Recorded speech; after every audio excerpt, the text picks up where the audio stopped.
parti pour un nouvel épisode du Chouchou de Cycling Club, l'épisode 44 si mon compte est bon, et à ma compagnie comme d'habitude mes deux acolytes Cactus et 53.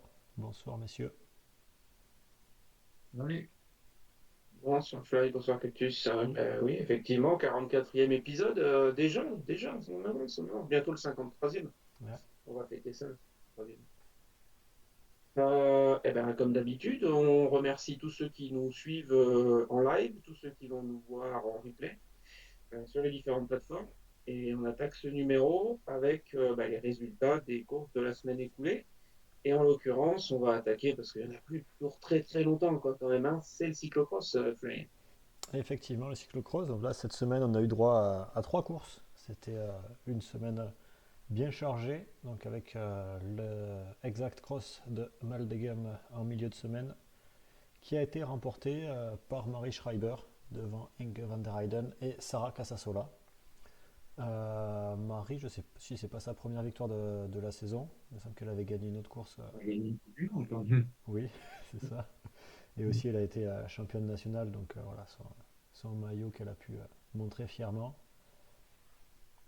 Alors, le fait marquant de cette course, c'était pas vraiment entre les leaders. Alors, si évidemment, il y a eu une petite bagarre entre elles, mais il y a aussi eu une bagarre au sens propre du terme entre Jens Peters et Manon Bakker.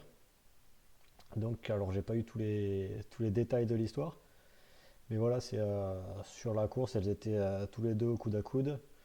A priori, à se couper un peu les virages à tour de rôle. Et puis à un moment, il me semble que c'est Manon Bakker qui va attraper un petit peu le cintre et le bras de Jens Peters, qui va la déstabiliser, donc il va la faire tomber. Et Jens qui va un peu sur le coup, bah voilà, pas forcément avoir la meilleure des réactions et lui donner un petit coup dans le dos. Et donc au final, bon, les deux ont été disqualifiés de la course. Donc voilà, c'est un fait de course qui est assez inhabituel et qu'on espère ne pas revoir sur les circuits. Voilà, je ne sais pas si vous aviez un mot à ajouter là-dessus. Bon, on peut surtout pas avoir ça trop souvent, bien entendu. Voilà. C'est vrai que c'est peut-être plus le cas aussi au cyclocross où il y a plus de, j'allais dire, de possibilités de contact que sur la route où c'est vraiment dans le peloton, c'est un peu plus difficile de réagir à vif comme ça. Ouais, Les cas sont plus rares en tout cas. voilà. Ou sinon on les voit pas et c'est moins grave. Parce qu'effectivement, s'il y a Ah ouais, un ça geste comme ça au milieu du c'est déjà vu, peloton, hein. ça peut faire mal. Ouais, et c'est moins grave si tu te prends un coup de coude alors que tu prépares un sprint, tu dois le sentir passer Oui, quand oui, même. c'est ça. Oui, mais après, enfin, s'il y en a dans le peloton et qu'on les voit pas, bon, c'est qu'ils sont pas graves. Parce que s'il y a un geste comme ça au milieu du peloton, je pense que ça fait une grosse chute. Donc voilà, c'est des gestes qu'on préfère ne pas voir. Tout à fait. On va passer. C'était le premier de la série de 3. Voilà. Donc après, on a eu samedi un cyclocross à Middelkerk qui a vu le retour un petit peu des Néerlandaises avec la victoire pour Inge van der Heyden devant Lucinda Brandt et Sarah Casasola, donc qui fait deux fois troisième. On verra tout à l'heure si elle fait le triplé. Alors c'était la dernière manche du Super Prestige. Donc Super Prestige qui a été remporté par Lucinda Brandt. Alors il me semble qu'on avait dit la semaine dernière, ou avant les Coupes du Monde, ça se jouait à un point entre les deux premières. Et que ben voilà, si Lucinda Brandt terminait devant Céline Del Carmen Alvarado, elle remportait le Super Prestige. Et ben Céline n'ayant pas pris le départ, c'était une victoire encore plus facile pour Lucinda. Donc qui va remporter donc, ce classement général avec 15 points d'avance sur Céline Del Carmen Alvarado et 34 points d'avance sur Inge van der Heyden, en rappelant que voilà, les points c'est 15 points pour la victoire et après c'est dégressif, donc 14, 13, 12. Donc voilà, elle avait quand même grosso modo une course d'avance sur ses poursuivantes au final. Et d'ailleurs, je crois que c'est avec Annick Van Alphen les deux seules concurrentes qui ont pris des points sur toutes les manches, donc qui ont terminé dans le top 15 sur toutes les manches. Voilà, à noter. Elle n'a pas fait podium sur toutes les manches, au moins. Si, exactement. Elle a commencé Probablement, oui. troisième En même temps, elle a fait podium sur toutes les courses. Donc, Mais voilà, on avait cette stat qui a pas dû s'arrêter cette semaine, il me semble. Donc non, forcément. là j'ai tous ces classements. Ouais, c'est vrai qu'elle avait commencé à 3-3. Et après 1, 2, 3, 1, 2, 2, 2, 2, 1, 2, 2, 2, 3, 2, 2, 2, 1, 2, 2, 1, 1, 2, 3, 1, 2, 1. Voilà. Donc, Et on dirait presque du binaire, mais en décalé. Ouais. ouais, Donc, si vous prenez l'enregistrement en cours de route, McFly ne passe pas des messages cryptés. on Il vous sait donne jamais. juste le palmarès de cette saison du Cinderbrand sur le cyclocross. Voilà. Euh, et donc ça a un peu spoilé la course suivante, qui était le cyclocross de Lille. Donc Lille qui est évidemment le Lille belge et non pas le Lille français. Et donc voilà, Lucinda Brandt qui est allée comme d'habitude s'imposer pour faire un triplé néerlandais avec Inge van der Heyden en deuxième place et Manon Bakker pour compléter le podium. Alors là, le X2O, donc c'est la course au canard. Et il va rester une manche, donc on en parlera tout à l'heure.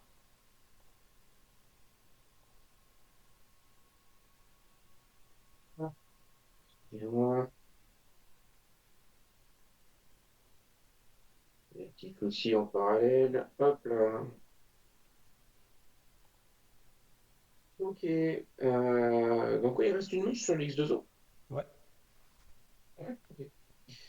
Ok, ok, bon, effectivement, tout à l'heure. On va repartir sur la route. Sur la route, mais moi, je vais vous parler des deux courses routes qui avaient lieu, qui avaient- l'une en Espagne et l'autre côté UAE Tour. On avait présenté tout ça la semaine dernière. On va commencer par l'UAE Tour. Donc, l'UAE Tour s'est déroulé sur 4 étapes entre jeudi et dimanche, avec 3 étapes plates et une étape avec une arrivée remontée, comme on vous l'avait expliqué la semaine dernière. Sur la première étape complètement plate, c'est une arrivée au sprint qui s'est jouée au niveau du peloton. Euh, on attendait Lorena Vibes, Charlotte Cole et Elisa Balsamo. On a eu les deux premières citées, la troisième est passée visiblement à côté de son sprint. On attendait Lorena Vives surtout. Les autres, j'allais dire, c'est sur un coup de chance, mais Oui, euh, oui, oui. oh, Charlotte, elles n'étaient pas Charlotte sur avec. un pied d'égalité au moment de, enfin, dans les pronostics en tout cas. Alors après, Ouais, Charlotte a, Charlotte a avait eu des gagné. coups de chance au Tour de France. Hmm. Et il me semble qu'il y a 2 ans, c'est Charlotte qui, ou l'année dernière, je sais plus, qui dominait un petit peu Dans la première Lorena étape. sur le UAE Tour. Ouais. Donc Charlotte Cole qui revenait quand même de deux blessures en fin de saison dernière, hein, si je Ouais. me rappelle bien, euh, et qui est coiffée par Lorena Vives sur ce premier sprint. Euh, donc, on va dire que la hiérarchie attendue, tenue de retour de Cole, a été respectée. Mais c'est un très bon sprint de la part de Charlotte Cole également. Qui s'est peut-être un petit peu trompé de côté d'ailleurs sur ce sprint. On note une surprenante, pas tant que ça, remarquez, hein, mais quand même un bon niveau. Euh, Troisième place de Nienke Venoven, Ismail Sevaik, qui confirme les espoirs qui sont placés en ligne, tout simplement. Ah, bon, pour ça, Arrive c'est à- normal, hein. Tout à fait, c'est pour ça. Également une intéressante quatrième place de Mia Griffith de la Roland. Il faudra peut-être qu'on creuse un petit peu cette sprinteuse de chez Roland qui vient faire une jolie place sur cette première étape du Tour. Peut-être à suivre un peu dans la saison. Et puis on retrouve une Sophie Van Rooyen, par exemple, à la 7e place. C'est un petit peu décevant par rapport à ce qu'on pouvait espérer, étant donné qu'elle a intégré le team et qu'elle jouait donc à domicile pour son équipe. Gladys Verhulst également, qui est 6e, hein, juste devant Sophie Van Rooyen. Donc, pour Jane Sorensen team maintenant, hein, Gladys Verhulst, qui quittait la FDJ Suez. Parmi les autres sprinteuses, on va dire, potentiellement attendues, Catherine Schweinberger est 10e, Alison Jackson 11e, si c'est pas une sprinteuse pure et dure, mais quand même. 11e, Milena Paris, Toscano 12. c'est sûr en plus. Ouais, ouais, tout à fait. Voilà, Amalie Didriksen pour la Cofidis, 15e. Et on note un premier top 20 pour Pauline Ferrand-Prévot, 17e de ce sprint, accompagnée par Juliette Labousse à la 20e place française. Je ne vais pas citer Valentine Fortin, 13e.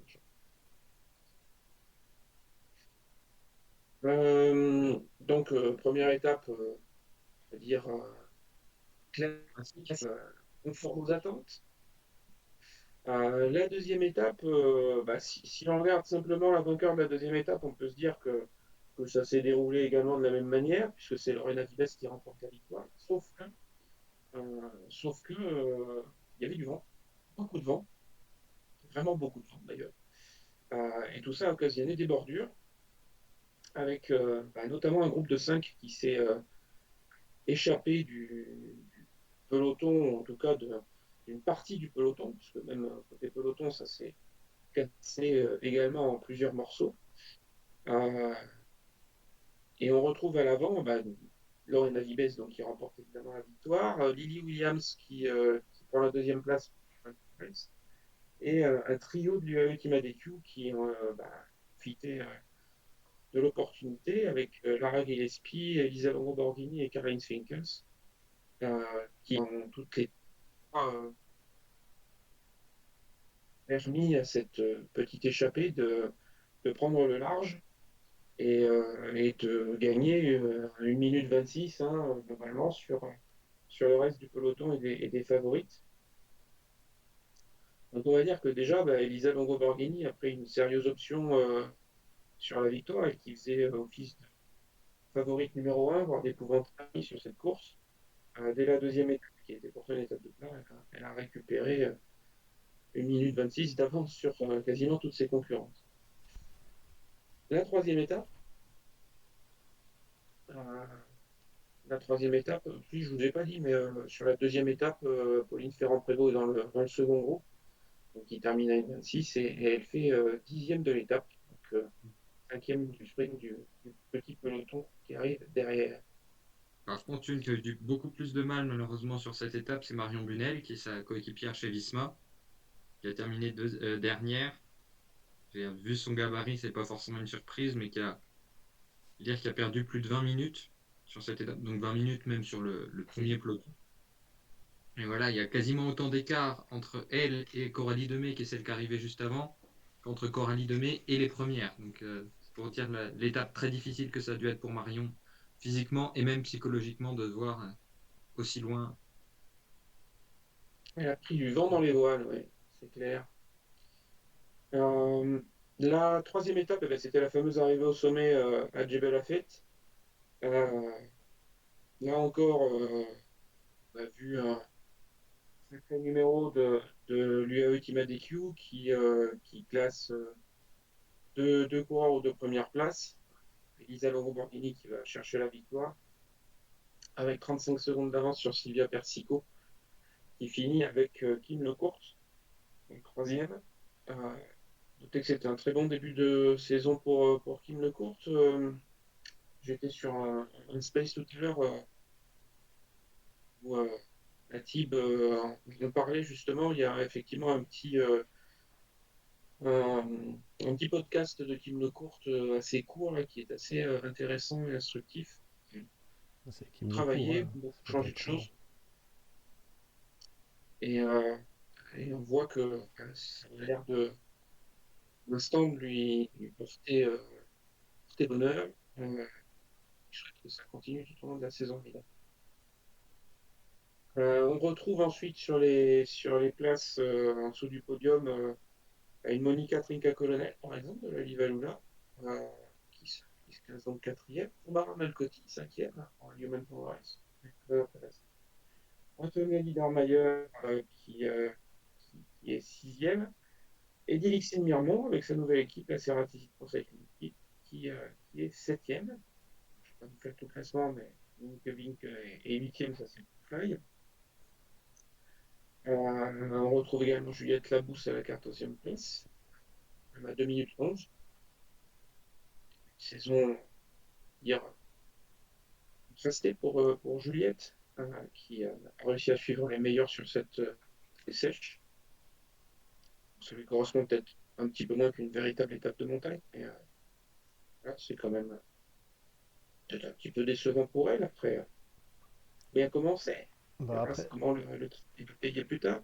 ouais, juste pour info comme ça, Juliette a dit qu'elle avait rien dans les jambes. Mais donc voilà, Oui, elle était c'est fait. un peu malade aussi, je crois. Ouais. Je trouve Cédrine Kerbaol également à la 16e place et Caroline Swinkels à la 17e, juste devant Pauline Ferrand-Prévot. Donc, ben, cette étape, quand même, bien, bien posée aussi le classement général, notamment en faveur d'Elisa Longo-Borghini, vous l'imaginez bien.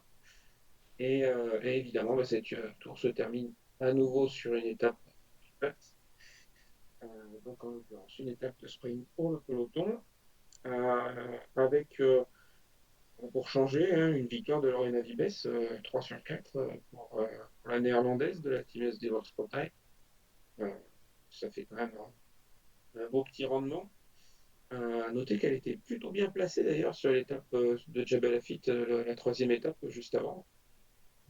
Elle avait fait une montée finale pas dégueulasse puisqu'elle finit 20e de l'étape. Euh, donc J'allais dire, victoire SD Works n'avait pas forcément de coureur attitré pour le général. Pas générale. comme l'an dernier, on avait une Kopecky par exemple. Donc elle a dû être plus ou moins la coureur protégée pour se tester. Et c'est plutôt une réussite puisqu'elle est quasiment dans les roues de Pauline Ferrand-Prévot. Bah oui, puis même, j'allais dire même au classement général, elle va finir devant une Mavi Garcia par exemple, ou une Hein. Cédrine Kirball. Alors, grâce aussi à l'échappée de la deuxième Oui, étape, mais ça aide. effectivement. Et au bonif aussi, je pense. Je sais Oui, plus oui, s'il y en avait, tout mais. à fait. Donc Lorena Vibes qui s'impose sur cette quatrième étape devant Sarah Fiorin de la Ceratizit, une Ceratizit qui montre le maillot, et Amalie Didriksen pour la Cofidis, premier podium pour la Danoise qui amène des bons points UCI à sa formation. Euh, pour changer, on a aussi une Human Power Health, en l'occurrence c'est Sylvia Zambi qui est quatrième. Et on retrouve à nouveau Gladys Verhulst, comme sur la première étape, mais là, ce coup-ci, elle est cinquième place, donc elle progresse. On va devant Martina Fidanza, qui est traînée son nouveau maillot de la team Visma Elisevaik. Le top 10 est complété par Aninato Salo, Francisca Braus, c'est l'allemande, Lara Gillespie et Alba Teruel, parce qu'il fallait même que je cite une Laboral Kucha, sinon ça allait nous faire engueuler.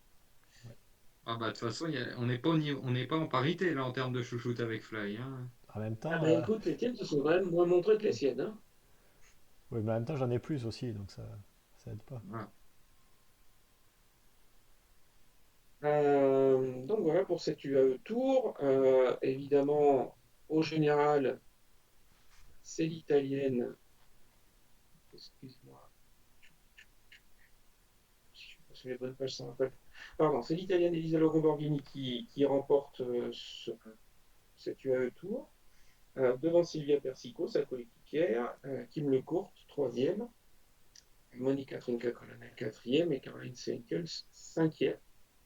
Euh, Juliette Labousse, malgré ses difficultés, quand même 11e au général. Lorena Vibes, 13e, juste devant Mavi Garcia, vous l'aviez dit tout à l'heure, 14e. Cédrine Kerbol, 16e.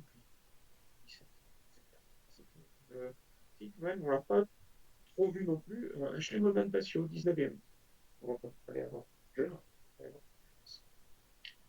Et Riri, 21e pour la Lidl Trek. Ce n'est que le début de saison. On attend de voir les cartes se redistribuer plus tard. Mais En tout Elisa cas, je pense que Bobardini, ils ça doivent le être contents d'avoir placé trois coureurs dans le top 5 de la course locale. oui, ça c'est sûr. C'est pas au moins bonne place en plus. On va voir si les Français font pareil sur le Tour de France. Il Ouais. n'y a pas de Team France, ça va être compliqué. Avec FDJ. Ouais, si on peut faire un 2 et 5, c'est pas mal aussi, c'est Ouais. sûr. Mm. Non, On va juste, revenir sur le continent européen. non, sinon pour On ajouter va- sur le UAE Tour, Ouais, tu disais que Lorena avait gagné 3 étapes sur 4. On peut aussi citer que sur les 3 éditions de l'UAE Tour, elle aura gagné 6 étapes sur 12. Donc ça fait la moitié. Voilà, juste sur ces 3 éditions. elle connaît bien le podium. Voilà. Et autre point aussi, Parce que oui, j'allais dire en plus des 6 victoires, il doit y avoir bien eu 2 deuxièmes places derrière Cole et ouais, Crack, ça etc. doit être ça, ouais. Plus les maillots de meilleure sprinteuse. Et d'ailleurs, pour faire le tour aussi de mes Oui, c'est vrai chouchoutes, qu'elle mérite ça. Donc, c'est elle qui prend le maillot vert. ouais, Euh, et c'est Antonia Niedermayer qui remporte le maillot de meilleure jeune. exactement. Donc il fallait quand même citer toutes mes chouchoutes quand elles gagnent des maillots. Je sais même pas s'il y a un maillot de la montagne, mais de toute façon, vu le profil de la course, Ouais, Non, il n'y en a pas, je crois pas. Il y aura des points à mettre qu'un seul endroit. voilà, c'est pas très disputé, on va dire. Enfin, ouais, pas disputé pour en tant que tel, ça va être disputé en conséquence d'autre chose. exactement. Allez, back to Europe, puisqu'on avait aussi la Vuelta CV Feminas, donc une des rares courses de l'année qui est globalement en descente.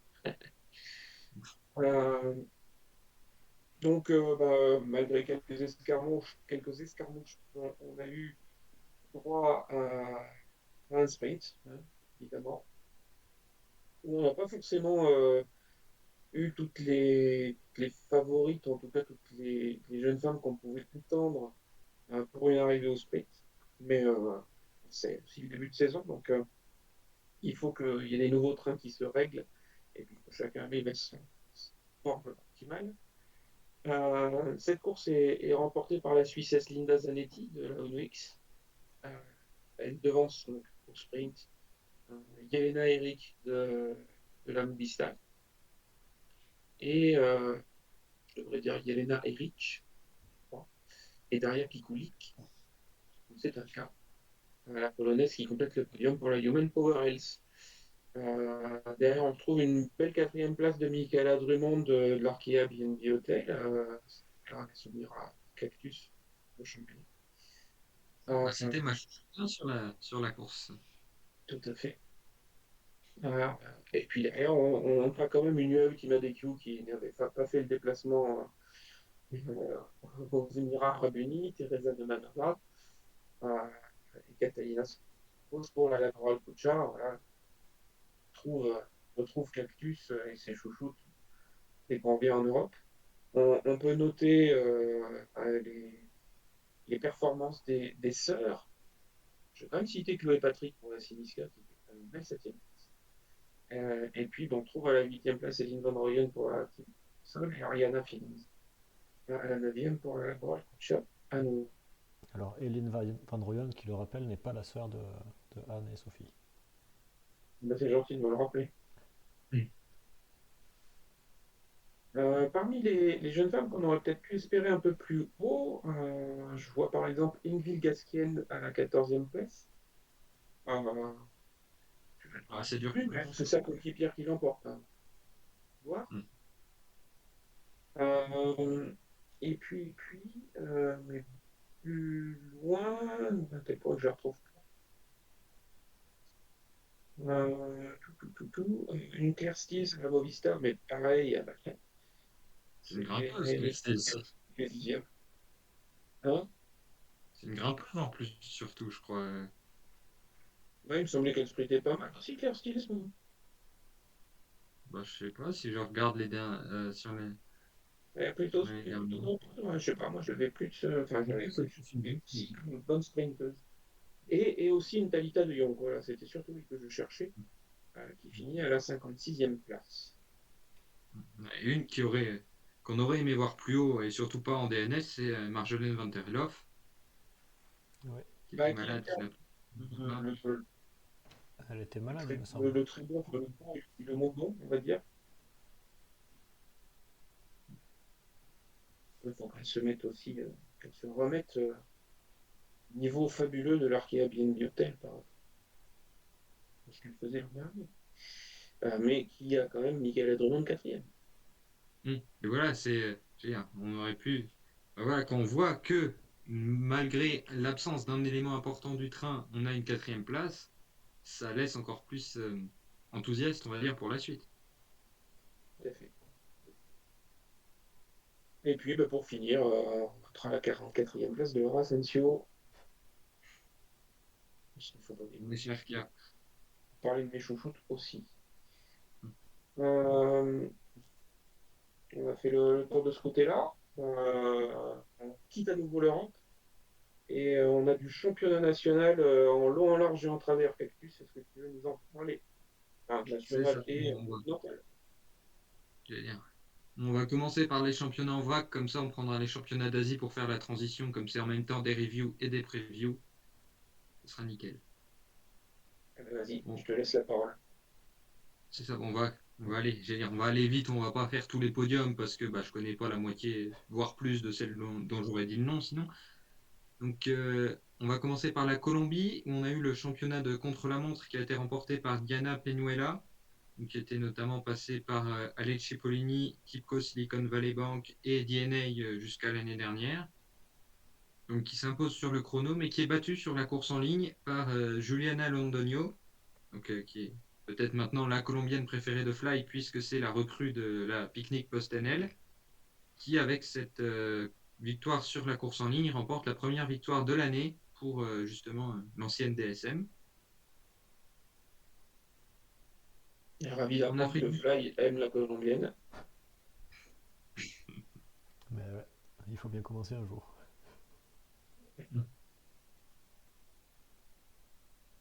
en Afrique du Sud, c'est Lucy Young qui s'est imposée sur le chrono, sachant qu'elle est aussi championne d'Afrique de la discipline.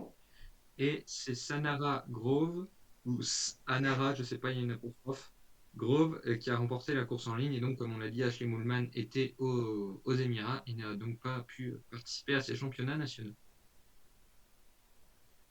Et des pays qu'on connaît un peu moins, déjà que l'Afrique du Sud et la Colombie, c'est pas forcément notre domaine d'expertise, on va dire. En Namibie, c'est Henry Greif qui s'est imposé sur le contre-la-montre et sur la course en ligne. Et en Uruguay, c'est Annabelle Posse Marrero qui a remporté le contre-la-montre et Malvina Maria Prieto Laporte, ou Laporte, je ne sais pas si c'était aimé, je pense pas, qui s'est imposée sur la course en ligne.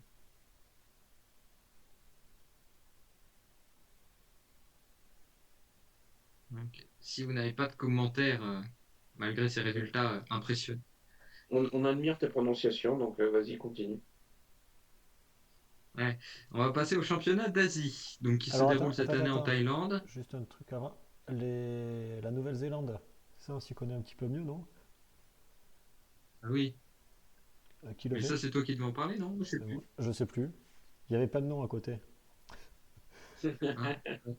Bon, c'est toi qui avais décidé de tout rajouter au niveau des images, donc Allez. Bon, il a mais dû du se coup, dire. c'est moi. Je vais C'est. en parler, je vais faire ça vite fait. Donc sur le Allez. chrono, chez les élites, on a eu la victoire de Kim Kazo devant Ella Wiley et Henrietta Christie.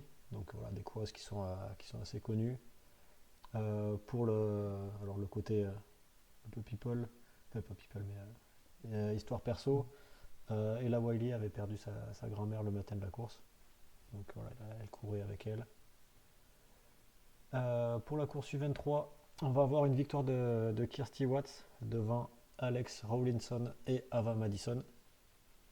Et pour la course U19, je ne sais pas si vous les connaissez vraiment, mais Neve Mackenzie s'impose devant Kira Marette et Piper Carras.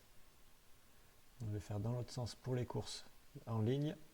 Donc on va avoir sur la course U19 une victoire de Neve Mackenzie, encore, devant Holly Bishop et Lily Colombet.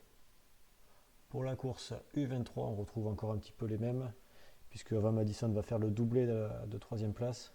Kirsty Watts, qui avait gagné la veille, va terminer deuxième, et Riley Ackroyd va remporter ce championnat.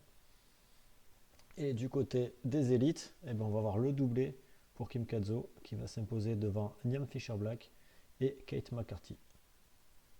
Voilà, donc c'est au moins les deux premières qui sont connues, puisqu'elles courent Alors Kim, c'est chez IF et Neve Fisher Black qui est chez Lidl cette année, c'est ça?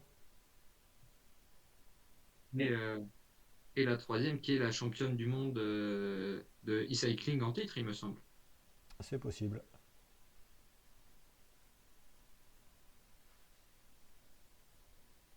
Ok, ben on revient sur les championnats d'Asie que tu étais sur le point d'attaquer, Cactus. C'est ça. Bon, pour passer de l'Uruguay à l'Asie, faire une escale par la Nouvelle-Zélande, c'est un peu la route. Oui. Donc, on disait les championnats d'Asie qui se déroulent en ce moment en Thaïlande, donc qui ont commencé vendredi avec le relais mixte. Donc, deux courses dans cette discipline. La course junior qui a vu une victoire de l'Ouzbékistan avec 11 secondes d'avance sur le Kazakhstan et 1,18 sur la Thaïlande. Donc, même podium, mais pas dans le même ordre que sur les deux éditions précédentes, donc qui étaient les deux seules éditions jusqu'ici où c'était le Kazakhstan qui s'était imposé. Et chez les élites, c'est là aussi une victoire pour le Kazakhstan devant le Japon et Hong Kong. Et évidemment, j'ai noté les écarts que chez les juniors, du coup, il faudrait que j'aille vérifier les écarts chez les autres.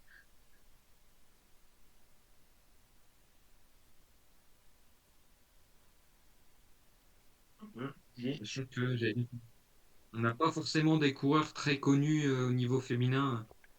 Déjà au niveau masculin, c'est pas forcément ceux qu'on connaît le plus. Alors, niveau féminin, forcément, c'est plus compliqué, on va dire. Et on te laisse faire la prononciation en plus.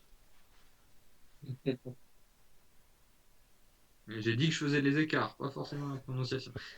Faudra bien citer les coureuses, hein. Autant sur le relais mix, je veux bien te l'accorder, mais Ah oui.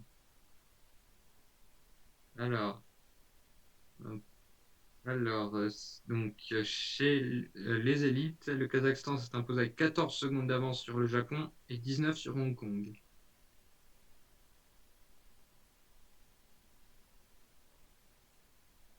Et on a eu ensuite les courses contre la montre, mais en individuel. Donc avec samedi le chrono junior qui a vu une victoire de l'Ouzbékistan à nouveau, avec Samira Ismailova devant une coureure du Kazakhstan, Maria Yelkina et une indienne, Arshita Jakar. J'ai aucune idée de comment ça se prononce. On va dire que ça se prononce comme ça. je ne te Qui s'impose avec contredirai pas. donc Ismailova qui s'impose avec 20 secondes d'avance sur Yelkina et 43 sur Jakar. Et aujourd'hui, on avait les chronos espoirs et élite. Donc chez les espoirs, c'est Zhao King qui s'est imposé pour la Chine avec 6 secondes d'avance sur Mao Kakita pour le Japon, donc qui était passé par IF l'an dernier, et 32 secondes d'avance sur une coureure à nouveau d'Ouzbékistan, Azal Rizaeva. Et chez les élites, eh ben, pour une fois c'est pour moi. Bon, championnat d'Asie, vous n'avez pas beaucoup de chouchous, je pense, donc ça va. Il y avait pas forcément de concurrence, mais c'est Yanina Kuskova qui s'est imposée avec une minute d'avance tout pile sur Safia Al-Sayer, la coureure du AE, donc en nationalité mais aussi en équipe. Et la troisième place est pour la japonaise Tsuyaka Uchino en 1,13. A noter que Yulduz Hashimi est 9e, mais à plus de 3 minutes. Il fallait quand même que tu cites toutes tes chouchoutes. Ça va, il y en a deux. Oui, ça Il va. faut dire que Fariba n'était pas au départ, hein, parce qu'elle était. Mm. Ouais. Et je ne sais pas si elle est prévue pour la course en ligne, dont on parlera dans quelques instants. Mais, mais il y a peut-être moins cette idée cette recherche de points qui a pu motiver Kuskova, enfin, qui a pu motiver Kuskova ou son équipe à l'envoyer là-haut. Donc, Ouais, tout à fait. c'est quelque chose à prendre en compte aussi. Ouais, tu gardes la main, Cactus, hein, vas-y. Donc là, bah, on enchaîne. Vendredi, on aura la course en ligne junior sur un parcours de 64 km. Je crois pas qu'on ait beaucoup d'informations sur le profil. Je regarde ça. C'est ça, sur First Cycling, on n'a pas d'infos. Mais ce que je peux vous dire que la tenante du titre, elle pourrait être au départ puisque elle va avoir 18 ans cette année, donc elle est encore dans la catégorie junior. C'est la taïwanaise Shang Ying Liu, donc, qui n'a pas couru le chrono. Et samedi, on aura la course élite, donc qui sera avec les espoirs. Une seule course, je ne sais pas s'il y a officiellement un titre espoir ou pas qui est décerné.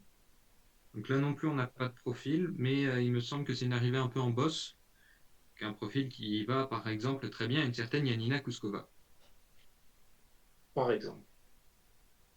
Et l'année dernière, c'est la sud-coréenne Minji Song qui s'était imposée. C'est sa seule victoire UCI en date. Et, et elle non plus, elle n'était pas sur le chrono, donc à voir si elle sera présente. Je pense quand même, mais est-ce qu'elle pourra recréer la surprise? Ça va être une autre paire de manches. Défendre son titre. Mm. Ok, on a fait le tour des championnats d'Asie. Et bah, a priori, Encore des choses à voir cette semaine. On revient vers l'Europe. mm, Tu peux garder la parole de Cactus avec la Setmana Ciclista Valencia. c'est ça. Donc, si vous vous rappelez de l'édition de l'année dernière, bon, c'était un peu avant qu'on commence le podcast, c'était Marlene Reusser qui s'était imposée. On avait eu aussi une belle course j'allais dire DSD Works, puisqu'on avait eu aussi une victoire pour Nick Fisher-Black, notamment, il me semble, et en top 10 pour Nicolas Noskova, au général. Cette année, le parcours est peut-être un peu moins dur que l'an dernier, dans le sens où on n'a pas vraiment de difficulté tout près de l'arrivée, ou pas de difficulté trop marquée en tout cas, mais on verra, il y a quand même de quoi faire. Donc la première étape, ce sera 112 km entre Alzira et Gandia, avec à une quinzaine de kilomètres de l'arrivée l'Alto de Barks, 6 km à 5,6% de moyenne. Donc ensuite c'est arrivée c'est descente, un peu de plat et l'arrivée. Donc ça peut être une rampe de lancement pour se tester. On parlera de la start list un peu après. La deuxième étape, ce sera la plus longue, avec 134 km entre Benicassim et Noules. Peut-être la plus difficile aussi, avec à mi-course l'enchaînement de l'Alto Les Coronetes, 7,8 km à 4,6%, et l'Alto Salt del Caval, 7 km irréguliers à 3% de moyenne, mais il me semble qu'il y a un replat, avoir une petite descente, etc. Donc c'est pas forcément aussi simple que ça pourrait le paraître, mais tout ça à plus de 50 km de l'arrivée, on redescend ensuite vers la côte. Peut-être un peu trop loin pour vraiment motiver les leaders, mais on ne sait jamais. La troisième étape, ce sera entre Sagunt et Valencia, donc la capitale, avec 118 km, dont un petit circuit en cours d'étape, et le Puerto de Loronet, 5,7 km à 4,5%, donc à une trentaine de kilomètres de l'arrivée, qui, à défaut de servir de rampe de lancement pour les leaders, ça pourrait au moins mettre certaines sprinteuses en difficulté, puisque les dernières vainqueurs à Valence, c'est des sprinteuses, donc respectivement Elisa Balsamo en 2023 et Marta Bastianelli en 2022. Là, d'après ce qui est écrit sur le site, il y a peut-être une arrivée en 2024, que j'ai pas fait gaffe.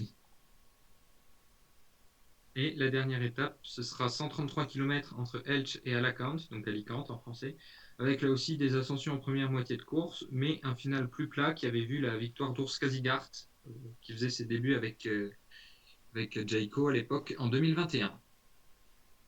Donc, au départ, on a d'annoncer par l'organisation Anna van der Breggen, Demi Vollering, Katarzyna Niewiadoma, Mavi Garcia, Mireia Benito, Uzo Ostolaza, Anne Esteban, Marlène Reusser, Liane Lippert, Elisa Balsamo qui était aux Émirats, donc à voir, Marianne Vos ou encore Sandra Alonso qui sont, qui sont annoncés. On devrait aussi avoir les débuts de Cécilie Utre-Ludwig chez Canyon, mais quels que soient les compos définitifs, il me semble que Evita devrait reprendre là aussi par exemple. On devrait avoir un très beau plateau avec 14 World Tours, donc toutes sauf Roland en fait, mais aussi Saint-Michel, Arkea, Cofidis, Laboral, Lotto, Bipink, Eneicat et Massy Bikester. On a un plateau qui n'a rien envié à certaines courses World Tour. Ouais, première vraie grosse course européenne. Ok. Merci Cactus. On continue avec les previews. Fly, on en parlait tout à l'heure. Il reste quand même un petit peu de cyclocross. C'est ça. Donc ce week-end, on va avoir deux manches. Donc ça sera pas encore le dernier week-end de cyclocross. Donc vous en aurez encore droit la semaine prochaine. On va avoir samedi un cyclocross à Saint-Nicolas Donc c'est du côté d'Anvers. Donc voilà, ça va être en Belgique. De toute façon, je crois que ce qui reste, c'est que en Belgique. Donc voilà, ce cyclocross de Saint-Nicolas qui fait partie des Exact Cross. Donc c'est voilà, une course qui n'a pas forcément de classement, mais qui en regroupe quelques-uns. Alors l'année dernière, on avait eu une victoire de Lucinda Brandt, donc je vous laisse imaginer qui sera là et qui fera podium bien évidemment. Voilà, donc ça c'est la manche de samedi. Et pour dimanche, on va avoir le dernier X2O trophée, donc qui lui sera à Bruxelles. Donc voilà, donc du côté toujours de la Belgique, hein. Et là aussi, on avait eu l'année dernière une victoire de Lucinda Brandt. Et donc le petit point classement X2O, on a Lucinda Brandt qui se retrouve avec actuellement 14 minutes 41 d'avance sur Anne-Marie Worst. Et on rappelle que si elle ne termine pas la course ou si elle ne prend pas le départ, elle aura un retard enfin elle prendra 5 minutes de retard sur Plus. celle qui gagne. Donc voilà, donc grosso modo, elle a déjà le classement de gagner.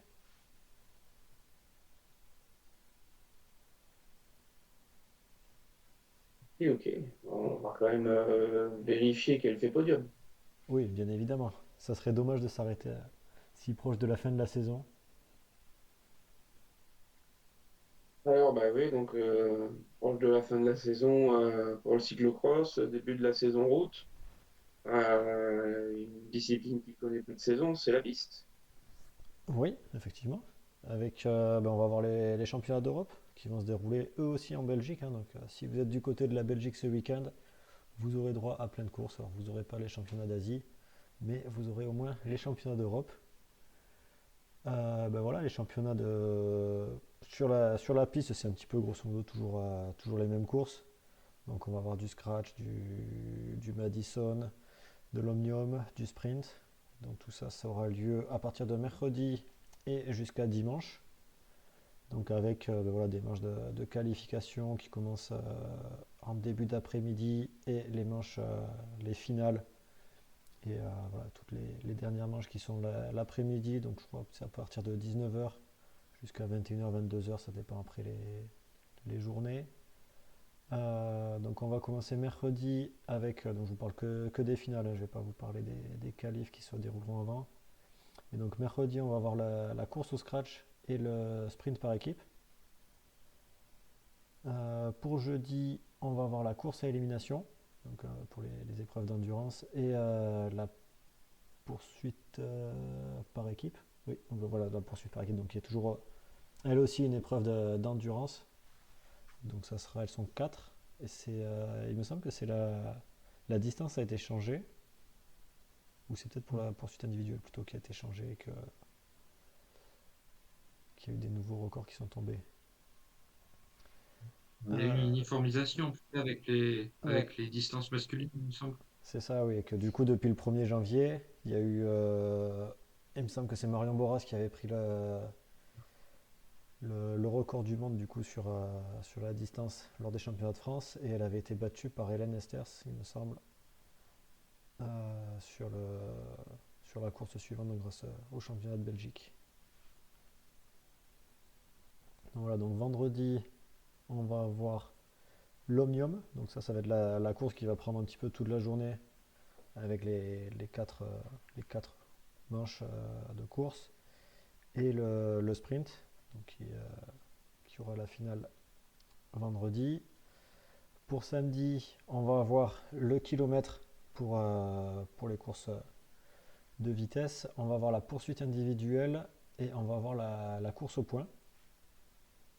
Et enfin, on va terminer avec dimanche.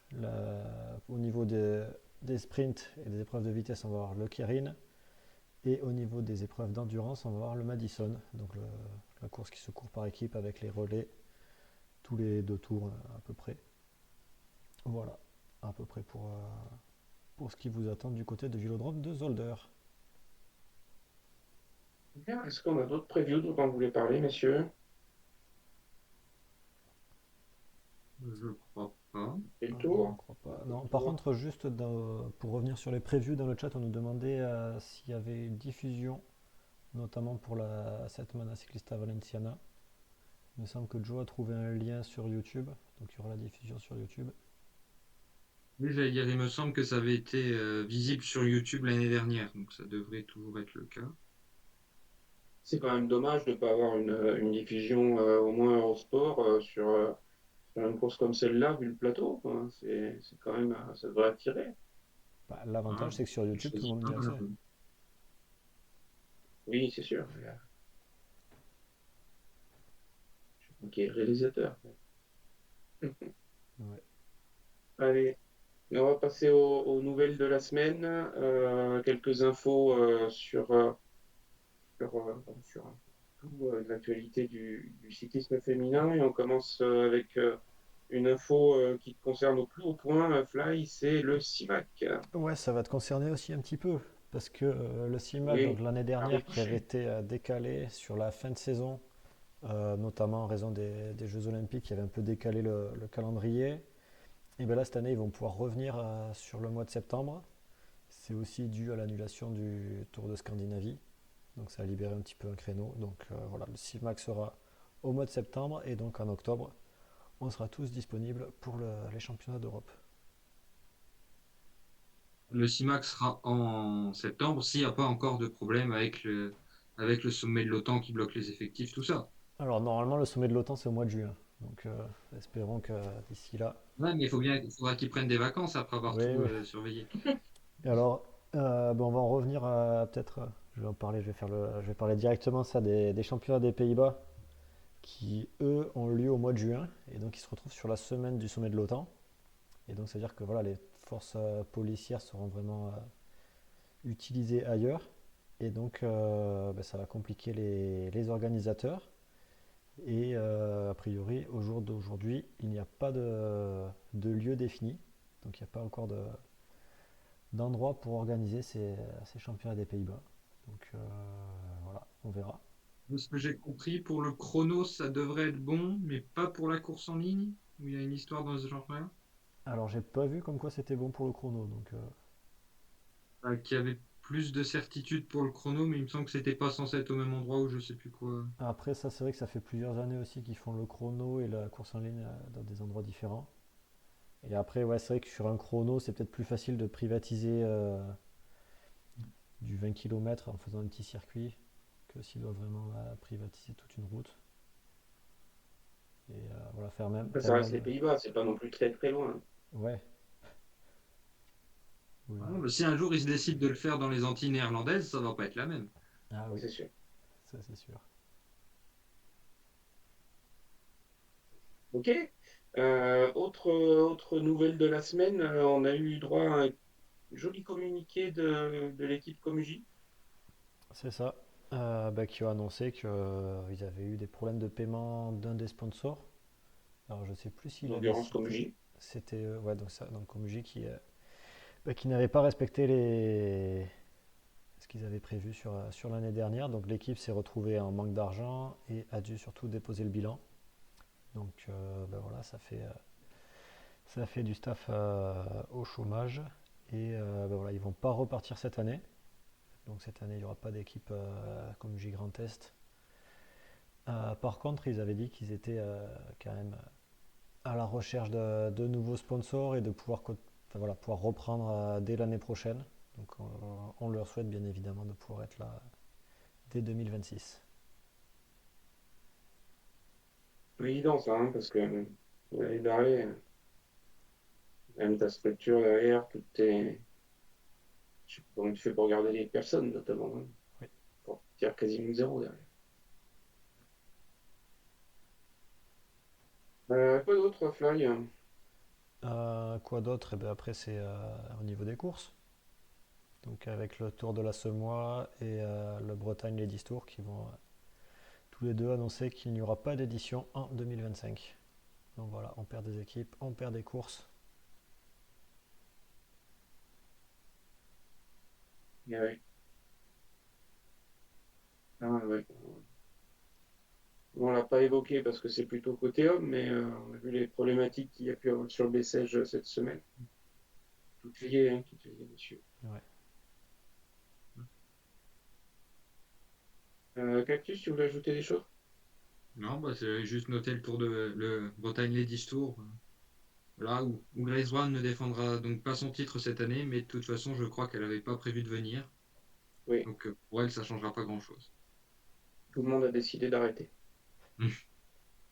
Alors, pour le coup, le Bretagne Ladies Tour espère revenir pour la suite. Ouais. Bah, on espère aussi que Grace reviendra. Mais justement, pour ce cas précis, c'est peut-être lié au passage du Tour de France hommes et femmes en Bretagne qui fait qu'il y a peut-être moins j'allais dire, de budget disponible pour des subventions, des choses comme ça. Effectivement, il me Peut-être semble aussi. qu'ils avaient dit que c'était justement l'agglomération et la région qui pouvaient donner moins cette année. Donc je pense que c'est voilà, en raison du Tour de France. Fly, tu avais un sujet NK. Ouais, c'est les championnats des Aussi, oui, Pays-Bas. Ah, c'était les championnats des Pays-Bas. les Nederlande Championship ou quelque chose dans le genre là. Voilà, à peu près. Très bien, très bien, très bien. Eh ben, on va pouvoir passer à la chouchoute Allez, du jour. la chouchoute du jour. Est-ce que vous savez qui c'est? Je vous ai laissé un petit indice. On va pas regarder. Et moi, je ne vois pas. J'avais mis un petit indice en noir et blanc.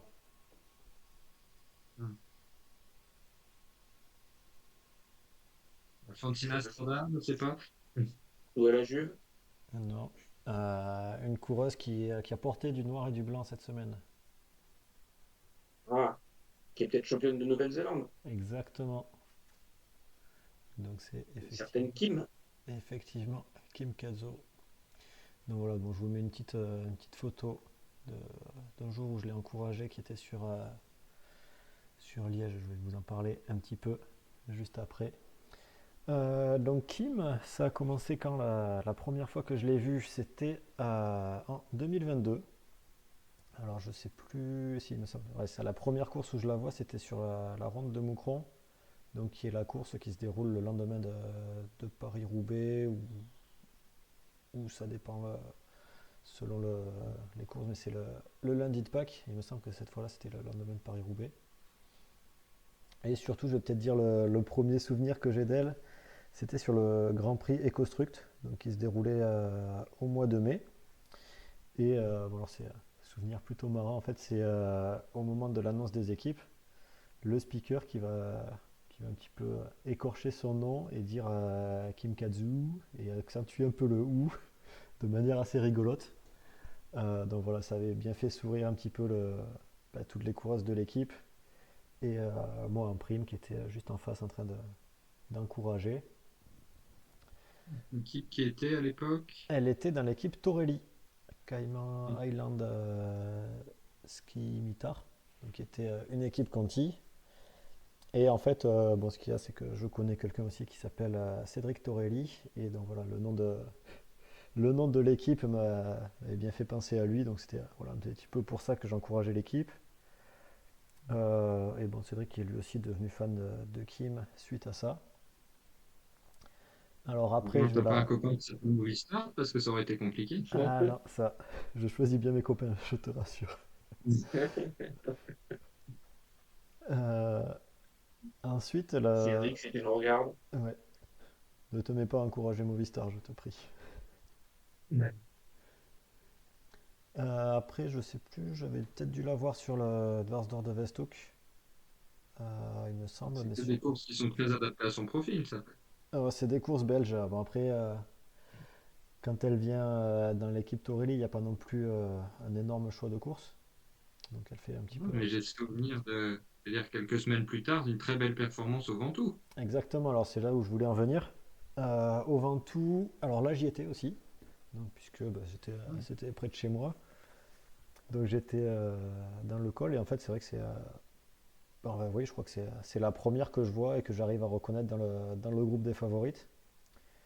Donc elle est vraiment au milieu des meilleurs. Donc il y avait notamment Marta Cavalli qui était allée gagner l'étape juste après, fait la course. Et Kim va faire une superbe course et elle va terminer cinquième. Et je pense que bon, c'est un peu là où elle éclate un petit peu et qu'elle montre son talent et qui va lui permettre d'être recrutée l'année suivante, donc 2023, qui va faire une saison en World Tour. donc, puisqu'elle va rejoindre l'équipe Jumbo-Visma. Alors, a priori, elle avait signé pour 2 ans au début, mais ça s'est pas super bien passé dans cette équipe-là. Alors, sur cette année 2023, moi je me souviens que je l'avais croisée lors de la reco de l'Amstel. Donc, moi je faisais la reco parce que je connais pas assez le circuit. Donc, je l'avais fait une fois de plus. Et je l'avais croisée, c'était au pied du Bemelerberg. Et je crois que c'est à partir de là que j'avais une petite chanson dans la tête. Et puis voilà, je lui ai écrit une chanson sur cette journée-là. Et j'ai pu lui chanter. Donc c'était sur la Flèche Wallonne, quelques jours après. Donc voilà, c'est un petit peu là où j'ai commencé à vraiment l'encourager avec son chant. Elle continue après à Liège-Bastogne-Liège. Et il me semble que je ne la revois plus de la saison. Ouais, puisque j'ai pas fait le Baloise. Donc voilà, c'est une saison, pas une super belle saison pour elle. Elle n'a pas fait de grand tour. Il me semble que Jumbo lui en avait parlé en début de saison, puisqu'elle m'avait dit ça. Et un petit peu à la surprise générale, puisqu'elle avait signé pour 2 ans, elle va quitter l'équipe au bout d'un an seulement. Et elle va pouvoir rejoindre l'équipe IF Hotly Cannondale, donc qui va être une équipe continentale. Donc elle va quitter le World Tour. Mais ça va quand même beaucoup mieux se passer. Puisque elle va commencer déjà aussi la saison avec une victoire sur les championnats de Nouvelle-Zélande du chrono. Donc elle va prendre un maillot qu'elle n'aura peut-être pas porté, si elle l'a porté après sur d'autres courses. Elle va finir deuxième de la course en ligne. Et puis après, voilà, elle va aller chercher le général du Trofeo Ponente in Rosa, avec grâce à notamment une victoire sur la première étape et une deuxième place sur la deuxième étape.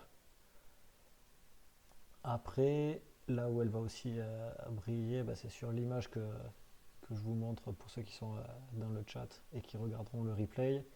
C'était sur Liège-Bastogne-Liège, où elle était dans le groupe de tête là où j'étais, donc c'était dans la Roche au Faucon, où elle était encore au contact. Ah non, elle n'était pas dans le groupe de tête, il me semble qu'elle était dans un petit groupe de poursuivantes. Mais voilà, elle a fait une superbe course. Elle va terminer sixième. Et Il a échappé à un moment, non? ouais, elle était dans l'échappée. Après, j'étais sur place, donc j'ai pas non plus trop suivi la course, hein. Mais je me Il me souviens. semble qu'elle est Ouais, sortie avec Grace Brown dans ces eaux-là, pour ceux qui se rappellent. c'est ça. Puisque sur l'image, il me semble que c'est Grace Brown qui est juste devant elle. Et qui avait aussi Elise Chabet, je crois. Et Hmm. voilà. Et puis c'est vrai qu'on me voit facilement à la télé, même je crois qu'on m'entend sur les micros des caméras, que je chante pour elle. Donc voilà, et on me voit courir juste derrière elle, déguisé avec mon poulet, de manière très discrète. Euh, voilà, après sur le reste de la saison, elle va participer à la Vuelta, au Giro, mais pas au Tour de France, puisque IF n'était pas invité, si je dis pas de bêtises. Non, elle a eu un Covid juste avant, il me semble. Ah oui, mais attends, mais on est déjà à 2024 là, oui, effectivement. Hmm. Pardon, je croyais qu'on était sur l'année d'avant. Non, oui, effectivement, c'est ça. Elle a eu le Covid juste avant le départ du Tour. Donc elle était prévue et voilà, elle a pas pris le départ. Oui, j'allais dire, ça devait être juste avant, au point qu'elle a même pas pu être remplacée. Ouais, c'est ça. Elle était, je crois que c'est la veille hein, qu'elle a été détectée. Donc voilà, c'est malheureusement ce qui arrive, hein. On va lui souhaiter bien évidemment de ne pas avoir ce même problème l'année prochaine. Et voilà, du coup, la saison elle se termine après le Giro. Elle va seulement participer aux Jeux Olympiques. Donc, pas faire énormément de courses sur la fin de saison. Donc, je ne sais pas s'il y avait juste le Covid ou peut-être voilà, prendre du repos. Et oui, non, c'était ça. Elle avait aussi souhaité mettre terme à sa saison assez tôt pour pouvoir bien se reposer. Euh, voilà, donc, ça lui a plutôt bien souri puisque elle va commencer cette année 2025 avec 2 victoires déjà, donc sur les championnats du chrono et la course en ligne de Nouvelle-Zélande. Donc voilà, donc cette année, on aura la chance de la voir en noir et blanc sur différentes courses. Et je vous montre un peu d'autres photos d'elle. Donc, ça, Ça promet aussi. Moi, je suis impatient de voir son association sur un grand tour avec Cédric Carvalho. Ouais, Ça effectivement. promet d'être intéressant. Et puis une Noémie Rueg au milieu, pourquoi pas aussi. Il y a du lourd chez IF, là. Bah, c'est vrai que cette année, ça s'est bien renforcé. Donc, ouais. Ah bah oui, quand tu vas chercher des coureurs sous contrat, déjà, ça aide. Bah, Oui, mais c'était effectivement, possible. effectivement puisque bah, Cédrine a été sous contrat, et c'est aussi le cas de Kim, hein, elle avait 2 ans de contrat. Donc, après, évidemment, quand on voit comment. Enfin voilà, Kim n'était pas forcément super heureuse chez Visma, et je pense que chez IF, elle est beaucoup plus. Donc, c'est du bonus, enfin, Bah, voilà, que du bonus je pour elle. ne lui souhaite pas, évidemment, mais moi, je crains ou je vois bien une Marion Bunel faire un petit peu la même chose, je ne le cache pas, hein. À voir. Kircheyev? Enfin, Kircheyev, je ne sais pas, mais ne pas rester si longtemps que ça chez Visma, ouais, on verra. À voir. Après. Il y a peut-être plus de possibilités d'intégration, on va dire, que pour Marion que pour Kim. Le pôle français est plus développé que le pôle néo-zélandais, je pense. Ouais, ouais, Ouais. Ah, je pense que ça peut avoir un rôle aussi ça dans peut ce. jouer, oui, ça peut jouer. Ok, ben merci Flay pour ce portrait de ta choucroute Kim Katsu. Exactement. Bon, ben, on va passer au quiz, hein, messieurs. Hmm. Allez, c'est parti. On va passer au quiz, on va parler de vos chouchoutes aujourd'hui et on va s'assurer, alors, vos chouchoutes, chouchoutes officielles, chouchoutes cachées, chouchoutes peut-être futures, euh, en tout cas des jeunes femmes que je suis certain vous appréciez ou vous allez apprécier. Et puis on va Avec voir ce si vous avez statut-là, bien suivi. Hein. je veux dire, depuis qu'on met les résultats et qu'on doit se trouver une chouchoute à chaque course, déjà, ça élargit les horizons. Tout à fait. On va voir si vous avez bien suivi le début de saison de vos chouchoutes. Donc ça va être très simple ce quiz. En plus, c'est pas très très long, il n'y a pas beaucoup de courses, hein, pour l'instant. Et ça, il y a des chouchoutes où ce sera plus facile que d'autres. Voilà. Mais en fait, je vais vous poser la question de savoir à quelle place telle ou telle chouchoute a fini sur telle ou telle. À Wow. vous de me dire, à vous de me dire la place que vous voyez pour cette chouchoute. On fera la différence entre votre réponse et la place réelle de votre chouchoute. Tout ça nous donnera un nombre de points. Évidemment, il en faut le Est-ce qu'il y a moins des possible pièges? à la fin. Qu'est-ce que tu dis? Est-ce qu'il y a des pièges? Oui. Des pièges? Toujours? Parce que moi, si je faisais voilà, si je faisais un quiz comme ça, il y aurait au moins une question pour chacun où la réponse c'est elle n'a pas fait cette course-là. Alors non, je ne suis pas allé jusque-là. J'y ai pensé, je te l'avoue. Euh, mais déjà, c'était trop facile parce que pour Fly, ça aurait été Mayo Van Torelhoff. Donc, ouais, on en a parlé en plus. Donc, il n'y a pas de piège de ce type-là. Après, il y a des pièges, effectivement, sur les places effectivement réalisées par rapport à ce qu'on aurait pu espérer ou croire, ouais, pour ces chouchoutes. Euh, on va commencer. De toute façon, ça ne change rien. On va commencer avec Fly. Ah mince. On va commencer avec Fly. Fly, peux-tu me dire à quelle place a terminé ta chouchoute sur la Vuelta CV Fémines? Et en l'occurrence, cette chouchoute, c'est Marie Morgane de Dunf. Euh, Il me semble qu'elle a terminé 20e. Voilà, tu suis bien tes chouchoutes. Ouais. Ah, Ça, c'était hier. elle a effectivement terminé à la 20e place. Cactus, on va voir si toi tu suis bien tes chouchoutes et surtout si tu suis bien les gens qui font les résumés. Sur cette même Vuelta CV Feminas, à quelle place a terminé Talita de You? 55e? C'était 56e. J'ai hésité entre les deux. Voilà. Il y en Bon, a qui bon, suivent pas. c'était pas loin, c'était pas loin. Cactus, tant que t'es chaud là pour.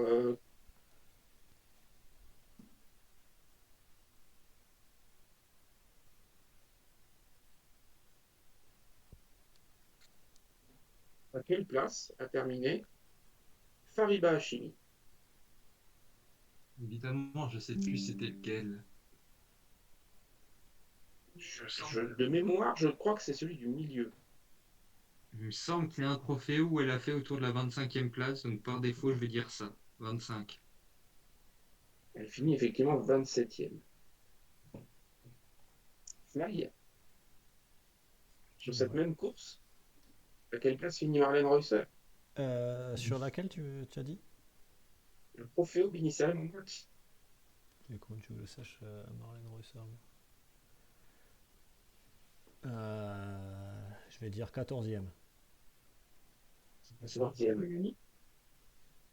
Non, elle finit 23e. Ah, c'est pas celle-là qui a gagné alors. Allez, on va changer, on va aller au Tour Down Under. Fly, David Van der Wolf, elle finit combien sur la deuxième étape? Babs. Sur la deuxième étape. Ouais, Euh, 44e. c'était Vilonga. Hein. Ouais, ouais. C'est ça. Hein. 44e, elle finit 58e, 14 Ah. places de différence. Cactus, sur cette même étape, à quelle place finit Emily Watts?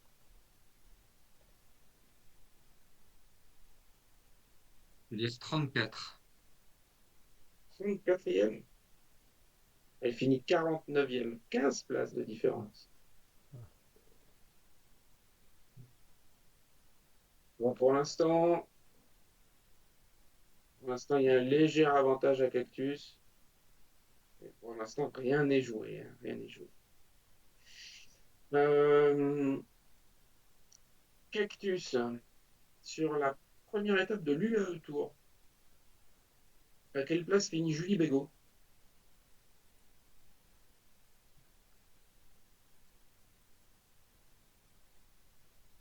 C'est la plus grosse start list, hein, je crois, l'UAE Tour. Mm. Les questions que je vous pose. 55e. On retente. 55e à nouveau, comme Talita de Jong tout à l'heure. Mm. Ouais, c'était 78e. Mm. 23 points d'écart. Fly sur cette même étape, à quelle place finit Nina Berton? T'aurais pas pu me demander Lorena Vibes? Pour mes chouchoutes, ça aurait Ah, été plus simple. ouais. Nina Berton. 28e. 28e. Elle finit 76e. Ah, mais non, c'est pas possible ça. Ouais. J'accepte 48 places d'écart. j'accepte pas, moi. Là, t'as pris un éclat. Allez, on revient en Espagne. Le Trofeo Marachi Felanic. Fly.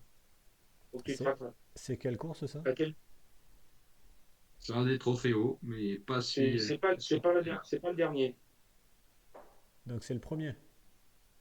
Ça doit être le premier. Ouais. À quelle place finit Mayo Van Torloff? Effectivement, c'est pas le dernier, puisqu'il me semble qu'elle n'avait pas fait le dernier. Donc, elle ne les Euh, fait pas, soit elle les abandonne. ah, donc, C'est gentil, ça. Bah, en ce moment, c'est ça, hein, c'est tout ou rien. Hein. ben, sauf celle où tu me demandes. Ouais. Euh, je vais dire une 28e place. 28e place. Il fasse confiance à tes toutes, hein, il finit 9e. J'ai vu, c'est pas là qu'elle a fait un top 10. J'en Ouais. sais rien, moi, attends. Moi, je sais que c'est la seule des trois trophéos que Eleonora a fini.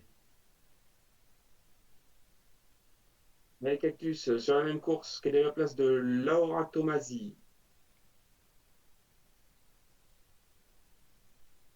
Alors, c'est pas elle qui fait le top 10 de la Bora, il me semble.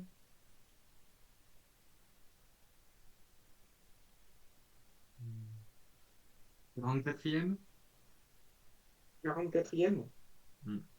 Ben si, c'est elle qui fait top 10. Elle finit 7e. Peut-être une autre alors. Avec cette place d'écart, aïe aïe aïe. Là, il regrignote Hmm. son retard. Bon, ben Cactus, hein, on reste avec toi. Sur la cheval de Women's One des classiques. Mhm. Donc, cheval de On sonne de l'autre côté là-bas. la première. À quelle place finit Lucificus? Et évidemment, c'est sur l'autre que je me rappelle qu'elle a fait top 10, mais pas sur, mais sur celle-là, je ne sais plus. Oh, elle a peut-être bien fait top 10 aussi. Bon, allez, on va dire 9e. T'es inversé, mon pauvre. Elle finit 58e. Ah, ah, c'était l'autre qu'elle doit finir Mon pauvre, c'est pas non plus très grave s'il se rate. 9e. Attends, on va voir Fly. Sur la même course, Ruby Rosemont Gannon. Sur la cheval de Women's One des classiques. Elle finit combien? Bonne question. Bah elle fait peut-être top 10. Hein. Bien. Il me semble que c'est pas elle la meilleure livre. Bon, ben du coup, je vais dire 12. 12. Elle finit 35e. Oh là là. 23 places d'écart. C'est toujours mieux que les 49 de Cactus. Hein. Ouais, c'est vrai. Allez, eh ben, on va passer, toujours avec toi, Fly, au classement général de l'UAE Tour. Ah, il y a eu des indices tout à l'heure, je crois, en plus. À quelle place termine Richard Marcus? Riri. Ouais, il y a eu des indices avec son classement sur l'étape d'avant. Du coup, je veux dire 47e. On l'a dit tout à l'heure. Ouais, on l'a dit tout à l'heure, je crois bien. C'est possible, Elle mais. finit 21e. Ouais, bah. C'est vrai. Je l'ai dit, je crois. Que oui, on l'a dit. Oui, bah c'est possible, mais j'oublie, moi. Une question Cactus sur le classement général de l'UAE Tour. À quelle place finit Dilixine Mirmont? Ouais, c'est pas facile. 25e. 25e, elle finit 29e en réalité. Ça Pas de va. pioche. Mais elle a perdu sur les bordures, forcément. Bah oui. Voilà, la Allez, piège dans le 10. on revient en Europe avec le Trofeo Palma Femina, donc il doit être la troisième course du triptyque. Cactus toujours. Avant d'aller chercher des titres en Asie, à quelle place termine Yanina Kuskova? Je sais plus si c'est sur celui-là que je l'avais mis comme chouchoute ou pas. Il me semble que là, sur celui des trophéos que j'avais mis comme chouchoute, elle doit faire genre 90e. Je Je crois que peux c'est pas celui-là. Moi, je peux pas t'aider. Je C'est crois que c'est moi aussi que celui-là. j'avais Je crois que mis. je l'avais mis en chouchoute sur le premier, donc je vais dire 90e. 90e? Hmm.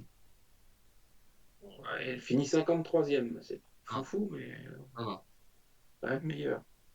c'est mieux. Même chose, même course pour toi, Fly, sur le Trofeo Palma Femina. Quelle place termine Franziska Braus?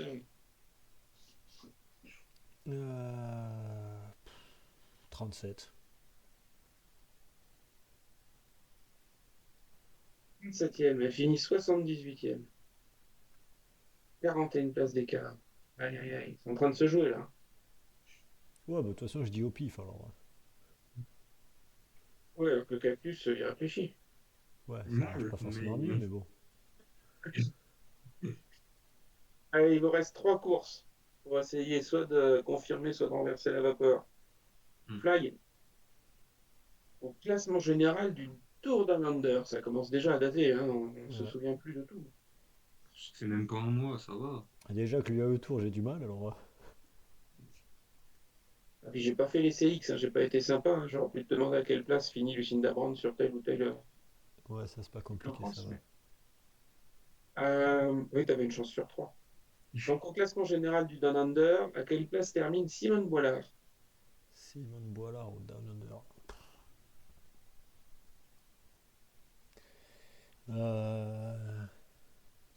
28e. 28e. C'est pas mal, c'est pas mal. Elle finit 37e, 9 places d'écart. C'est pas si mal. D'ailleurs, un peu de mal dans sa nouvelle équipe, Simone. Hmm.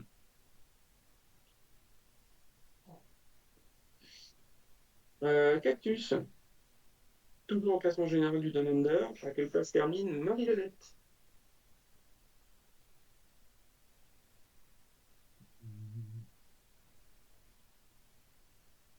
Je vais dire 45e. Ça doit être Ah, plus bas. ouais. Mais je pense que c'est plus bas. Mais bon, Non, c'est plus haut. plus haut, hein, tant mieux. Ah, elle finit 34e, devant Simone Hmm. Voilà. Tant mieux. Eh ouais.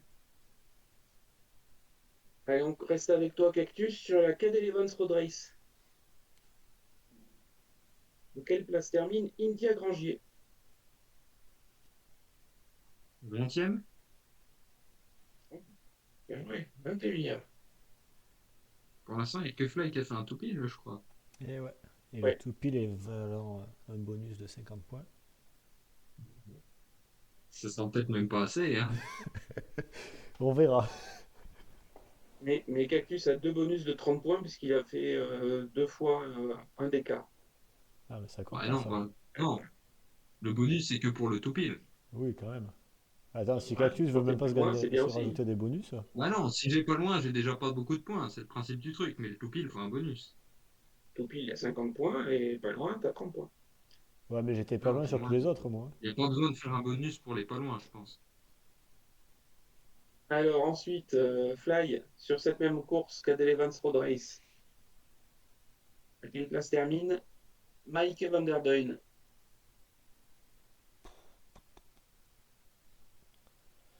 Euh, T'as dit Pardon. t'as dit qu'elle finissait combien avant? India, elle finit 21e. 21. D'accord, donc Maike ne peut pas terminer 21e. Donc je vais dire 24. 24, elle finit 45e. Ah ouais, 21 places d'écart. Aïe, aïe. non. Ouais. Et après, ben ouais, il peut y avoir des résultats étonnants, hein, je vous avais dit.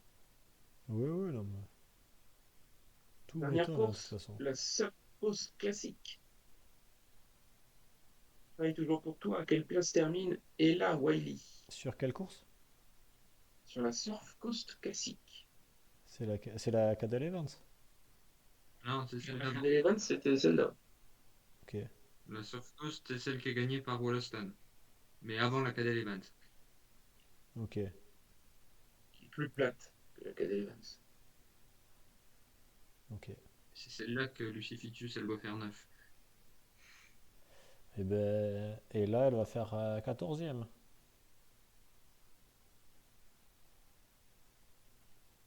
Pour ce sprint, pas son point fort, il me semble, hein. On sait jamais. 56e. Il a dit qu'il y avait des résultats Elle fait surprenants. Alors. 56e. Donc 42 d'écart. Aïe, aïe, aïe. On va voir, hein. C'est pas très respectueux si je demande le score et que je donne un truc au pif si je sais que je gagne. Mais je te donnerai pas le score.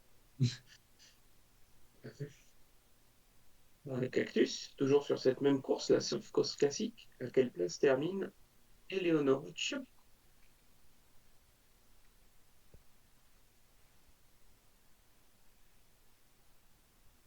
15e. Elle finit 21e. Tu as 6 points. 6 places d'écart. Donc, après un vote à l'unanimité, Fly obtient un bonus de 50 points, mais ça suffit pas. Donc, je suis désolé, Fly, tu finis deuxième. Tu as 202 points avec ce bonus, 252 avant bonus. Et Cactus est à 186 points, donc c'est Cactus qui remporte ce Et duel. combien de courses? 4, 5, 6, 9, et c'est 11 courses. Ça, j'ai pas pris toutes les étapes du Commander ou du AE. Non, c'est pour voir en moyenne à quel point on s'est planté. Oui, bon, ça va, c'est pas obligé de le rappeler, ça. Non, en gros, moi d'une quinzaine et Fly un peu plus. C'est ça. Ouais, ben voilà, messieurs. Un petit quiz vite fait, bien fait. Ouais. Mais C'est là, moins tordu que la dernière fois. Hein. C'est moins tordu que la dernière fois. Fly avait des velléités de l'emporter quand même ce soir, et il a craqué sur la deuxième partie. Moi, j'ai juste réussi la première question. Ouais, Et on pourra pas te retirer le tout pile. c'est vrai. Là, t'aurais C'est fait une une seule question. performance en soi. T'aurais fait une seule question, je gagnais, quoi. Avec moins 50. Ça. Après, je pense qu'un quiz en une seule question, ça perd un peu de son intérêt. Pas forcément. Tout dépend le nombre de réponses. Après, si tu veux savoir, Fly, la chaussure qui te coûte le plus cher, c'est Nina Berton. D'accord. Ben, je lui en parlerai. Ouais, C'est pas la deuxième fois qu'elle me fait perdre un quiz, d'ailleurs? c'est possible. Hmm. Et pour toi, Cactus, c'est Lucificus, Hmm, ce que tu as confondu. bien. Et ouais, Et dire c'est une de celles qui sont encore dans les choucroutes potentiels, donc c'est pas incohérent. Nina Berton, c'est 48 points, et Lucificus, 49. Ah, donc je suis meilleur. Bah, tu as un extrême puisque tu as un tout pile Hmm. et lui, il a le pire Ah, t'as score le de meilleur l'écart. résultat et t'as le meilleur pire résultat, mais t'as perdu quand même. Et voilà. Comme quoi, parfois, c'est pas le meilleur qui gagne. Allez, et sur ce, on va conclure cet épisode du Chouchou de Cycling Club, épisode numéro 44. Merci si vous nous avez suivis en live. Euh, Merci si vous écoutez ce podcast en léger différé. Et puis nous, on vous dit rendez-vous à la semaine prochaine. Merci. Et à la prochaine. Salut.